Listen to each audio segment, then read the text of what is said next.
군자불기라는 말도 너무나 유명해서 많이 들어보셨죠?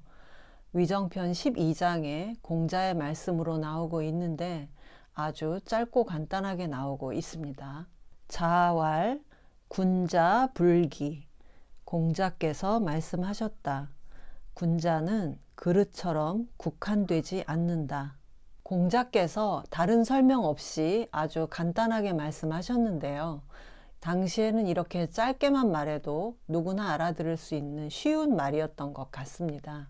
기는 그릇이죠. 기는 동양 철학에서 도와 대비해서 쓰는 말이기도 한데요. 주역 개사전에서 그 예를 볼 수 있습니다. 형 이상자 위지도, 형 이하자 위지기. 보이지 않는 가치, 형체가 없는 형 이상자를 도라고 하고 보고 만질 수 있는 형체를 갖춘 형 이하자를 기라고 한다. 여기서 그릇은 뭐라고 규정하기 어려운 도에 비해서 구체적이고 한정된 틀을 가진 것을 의미하는데요. 군자불기는 예로부터 유교 전통의 핵심적인 윤리로 군자, 즉 사회 리더들은 어떤 한정된 틀에 갇혀서는 안 된다는 의미로 알려져 왔습니다.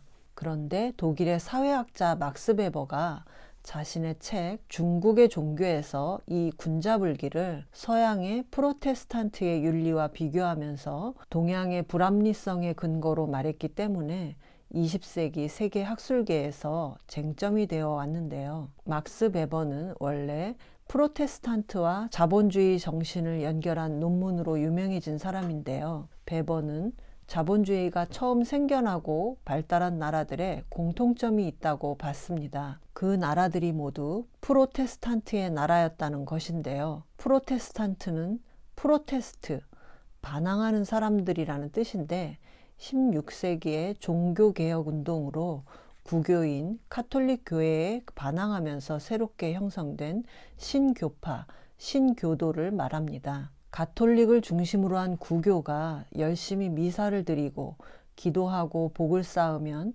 특히 면죄부 같은 것을 사두면 천당에 갈 수 있다는 입장이었다면, 구교에 반항하고 뛰쳐나온 신교는 천당에 갈 사람은 이미 정해져 있다. 따라서 미사 같은 성례는 중요하지 않고 면죄부도 필요 없다.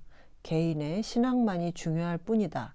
이렇게 주장했습니다. 베버에 의하면 잘 나가는 자본가의 대부분이 신교도였고, 그 중에서도 급진적인 칼뱅의 영향을 받은 사람들인 청교도들이 많았는데, 이들 청교도는 퓨리턴, 깨끗한 사람들로 불릴 정도로 근검절약과 금욕주의의 생활 방식을 가진 사람들이었습니다. 베버는 이 청교도 자본가들과 자본주의 사이에 깊은 관계가 있다고 봤고, 여기에서 자본주의 정신이 나왔다고 생각한 것이죠.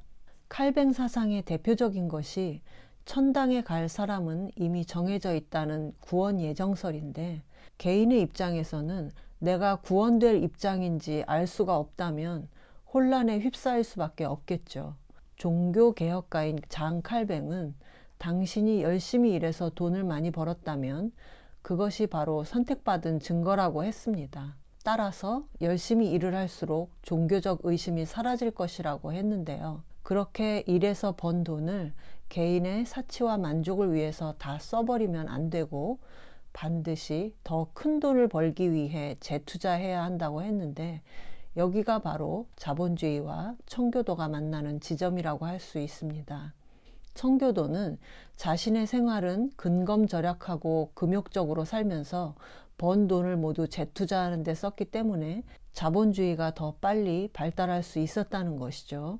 직업을 뜻하는 독일어의 베루프와 영어의 콜링이라는 말에는 이런 청교도의 영향이 담겨져 있는데요. 이들이 자신의 직업을 신의 소명, 신의 부르심으로 생각하고 그 자체를 성스럽게 생각했기 때문에 이런 청교도적인 바탕 위에서 유럽은 자본주의를 만들고 자본과 부를 축적할 수 있었지만, 중국은 그렇지 못했기 때문에 자본주의가 발달하지 못했고 그래서 못 사는 것이다. 또 청교도에 비해 유교의 군자들은 내세를 위한 복은 쌓지 않고 오직 현세적인 가치만을 중요시하기 때문에 특히 거칠에 신경을 많이 쓴다. 베버는 중국 사람들이 페이스, 체면을 지나치게 중시한다고 봤습니다. 베버가 말한 체면은 유교의 예를 말하는 것인데요.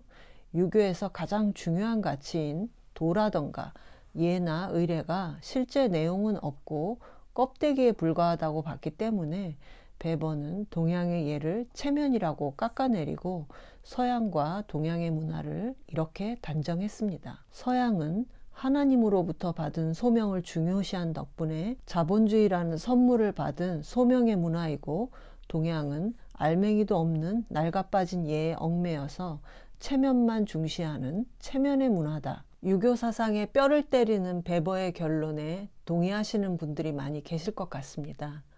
20세기 내내 베버의 주장이 맞다고 생각한 사람이 많았기 때문에 우리 주변에서 유교가 빛의 속도로 사라지게 된 것이겠죠. 그러나 20세기에는 베버의 주장이 그럴듯했어도 자본주의와 기독교에 대한 환상에서 많이 벗어난 21세기에는 베버의 주장을 그대로 받아들일 수만은 없는데요. 다음 시간에는 군자불기에 대한 베버의 주장을 하나씩 반박해 보겠습니다.